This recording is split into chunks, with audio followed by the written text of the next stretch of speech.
नमस्कार, मी पंजाब डक. आज आहे 30 जानेवारी 2026 आणि मी माझ्या शेतामध्ये या ठिकाणून महाराष्ट्रातल्या शेतकऱ्याला अंदाज देणार आहे. मागं म्हटलं होतं ना मी की 27-28च्या दरम्यान उत्तर महाराष्ट्राकडे पाऊस पडेल, तर तिकडे गारपीट देखील झाली आणि पाऊस देखील झाला आणि वादळ देखील झालं आणि शेतकऱ्याचं अतोनात नुकसान झालं. तर आता परत एकदा मी म्हटलं होतं ना, आता पुन्हा एकदा राज्यात वातावरण खराब होणार आहे.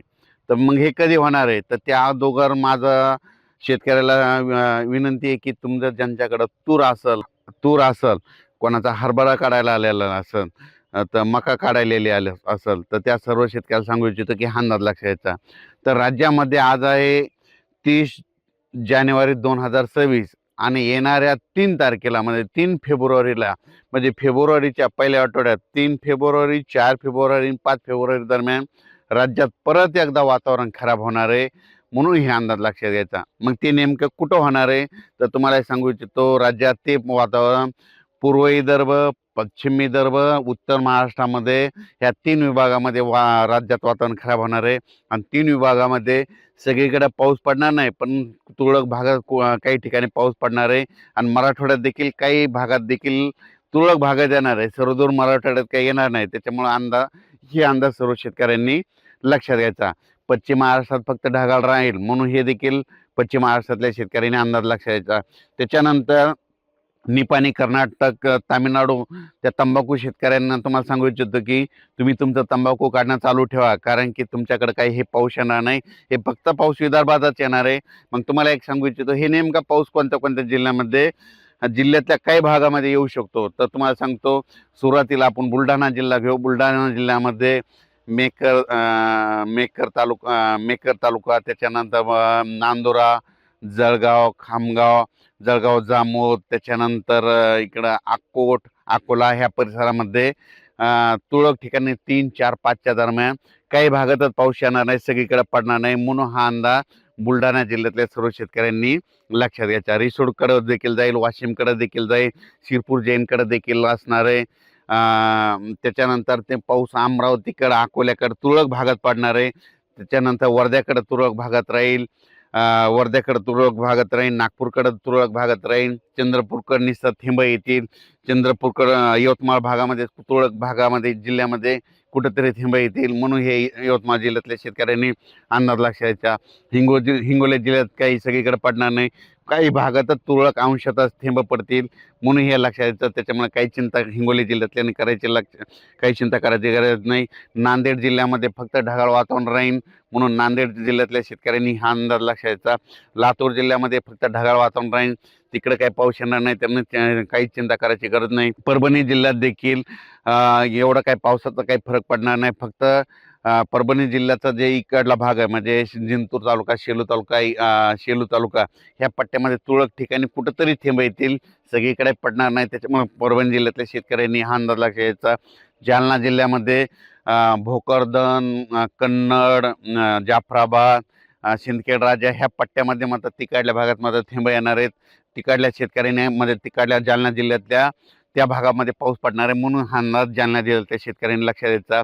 संभाजीनगर जिल्ह्यामध्ये फुलंब्री त्या पट्ट्यात, कन्नड त्या पट्ट्यामध्ये, वैजापूर, गंगापूर त्या पट्ट्यामध्ये तुरळक ठिकाणी पाऊस येणार आहे. म्हणून हा अंदाज संभाजीनगरच्या शेतकऱ्यांनी लक्षात घ्यायचा. त्याच्यानंतर जळगाव जिल्ह्यामध्ये मात्र जळगाव जिल्हा, येरवंडोर, पारोळा बऱ्याच भागामध्ये पाऊस पडणार आहे. म्हणून जळगाव, नंदुरबार जिल्हा, धुळे जिल्हा, ह्या मालेगाव तालुका ह्या शेतकऱ्यांनी हा अंदाज लक्षात घ्यायचा. कारण की नाशिक, मालेगाव, धुळे, यावल त्या परिसरामध्ये पाऊस येणार आहे, तुरळक भागात पडणार आहे, सर्वदूर नाही पडणार. फक्त काहीच ठिकाणी समजा एखाद्या भागात पाऊस पडला तर दुसऱ्या गावाला नुसतं वारं येईल. म्हणून हे अंदाज त्या शेतकऱ्यांनी लक्षात घ्यायचा. आपण आपला तूर असेल तर तूर झाकून ठेवण्याची तयारी ठेवायची. त्याच्यानंतर मका असेल तर मग उघड्यावर टाकलेली असेल तर ते झाकून ठेवायची. वीटभट्टी उत्पादकांना ह्या 3, 4 आणि 5 दिवस, या 2-3 दिवसाचं वातावरण आहे, म्हणून हे लक्षात घ्यायचं. त्याच्यानंतर आपण पश्चिम महाराष्ट्राकडे वळू. म्हणजे सोलापूर जिल्ह्याकडे निसर्ग ढगाळ वातावरण राहील, सांगली जिल्ह्याकडे ढगाळ वातावरण राहील, कोल्हापूरकडे देखील ढगाळ वातावरण राहील. त्याच्यानंतर सातारा, सांगली, सोलापूर, कोल्हापूर, पुणे देखील ढगाळ वातावरण आहे. म्हणजे 3 दिवस राहील, म्हणून तिकडे पाऊस काही येणार नाही. त्याच्यामुळे काही चिंता करायची गरज नाही. अहिल्यानगरकडं फक्त नेवासा, हे राहुरी ह्या पट्ट्यामध्ये, शिर्डी, राहता ह्या पट्ट्यामध्ये थोडं आभाळ येईल आणि तुरळक ठिकाणी कुठेतरी थेंब येतील म्हणून त्या भागातील शेतकऱ्यांनी देखील अंदाज लक्षात घ्यायचा. श्रीरामपूर भागातल्या शेतकऱ्यांनी देखील तुरळक ठिकाणी थेंबच येतील, सगळीकडे काही पाऊस पडणार नाही, त्याच्यामुळं हे देखील त्या शेतकऱ्यांनी लक्षात घ्यायचं. त्याच्यानंतर म्हणजे सांगायचं झालं तर हे पाऊस फक्त मध्य प्रदेशकडे पडत असल्यामुळं, मध्य प्रदेश म्हणजे बुरामपूर त्या पट्ट्यामध्ये, त्या पट्ट्यात गारपीट होत असल्यामुळं काय होणार आहे, त्याचा असर आपल्या महाराष्ट्रावर होणार आहे.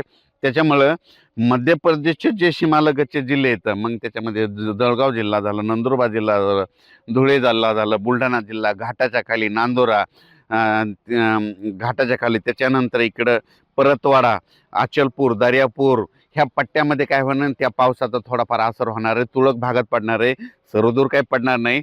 आणि ह्या पावसामध्ये मध्य प्रदेश, बुरहानपूर तिकडल्या पट्ट्यामध्ये गारपीट होईल, म्हणून त्याचा असर थोडाफार तरी आपल्या महाराष्ट्रात काही ठिकाणी 2-3 ठिकाणी मात्र गारपीट ह्या 3-4च्या दरम्यान होईल. पण ती कुठं होणार आहे तुम्हाला सांगतो, ती देखील विदर्भातल्या म्हणजे जिथं जिथं डोंगराळ भाग आहे त्या भागातच होईल. जिथं नदीच्या कडीचा जिथं भाग असतो तर त्या पट्ट्यामध्येच होईल, सगळीकडे होणार नाही. त्याच्यामुळे एवढी काही चिंता करायची गरज नाही. तुम्हाला एक सांगू इच्छितो, मागच्या व्हिडिओमध्ये सांगितलं गारपीट सगळीकडे होत नसते, दरवेळेस गारपीट भाग बदलत राहते, म्हणून हा अंदाज सर्व शेतकऱ्यांनी लक्षात घ्यायचा. फक्त हे 3, 4, 5चा पाऊस फक्त विदर्भातच पडणार आहे. म्हणजे विदर्भात जळगाव जिल्हा, बुलढाणा जिल्हा, अकोला जिल्हा, अमरावती जिल्हा, ह्या अमरावती, वर्धा, भंडारा, नागपूर ह्या पट्ट्यामध्ये तुरळक भागात येणार आहे. त्याच्यामुळं ह्या त्या विदर्भातल्या शेतकऱ्यांनी खास करून आपण आपल्या तुरीचं नियोजन करायचं. तर ह्या आता हे 3, 4, 5च्या दरम्यान देखील काही भागामध्ये अवकाळी पाऊस येणार आहे. आणि काल परवा जे पाऊस पडला म्हणजे जानेवारीच्या शेवटच्या आठवड्यात उत्तर महाराष्ट्राकडे खूप शेतकऱ्याचं केळीचं नुकसान झालं, तुरीचं नुकसान झालं, कांद्याचं नुकसान झालं. माझी शासनाला विनंती की ते कमीत कमी पंचनामे करून त्या शेतकऱ्याला त्याची मदत तरी करावी, म्हणून ही माझी सर्व शासनाला एक विनंती राहील. कारण की हे अवकाळीपासून आमच्या शेतकऱ्याचा आलेला घास, ते हातात तोंडाशी आलेला घास मात्र हे निसर्ग ओढून जातो, घेऊन जातो, म्हणून त्यांना कमीत कमी हे ते उत्तर महाराष्ट्रातल्या शेतकऱ्यांना ज्यांचं नुकसान झालं त्यांना मदत करावी. खरीपामध्ये 2025च्या अतोनात पावसामुळे शेतकऱ्याचं अतोनात नुकसान झालं. त्याच्याहून कसं तरी शेतकरी सावरला, त्याच्यामध्ये रब्बीमध्ये राहिलेली पेरणी केली, तर त्याच्यामध्ये देखील हे निसर्गानं यांचा शेतकऱ्याचा घास ओढून नेला. म्हणजे माझी शासनाला विनंती आहे की ज्यांचं नुकसान झालं त्यांचे कमीत कमी पंचनामे करून त्यांना तरी नुकसान भरपाई द्यावी.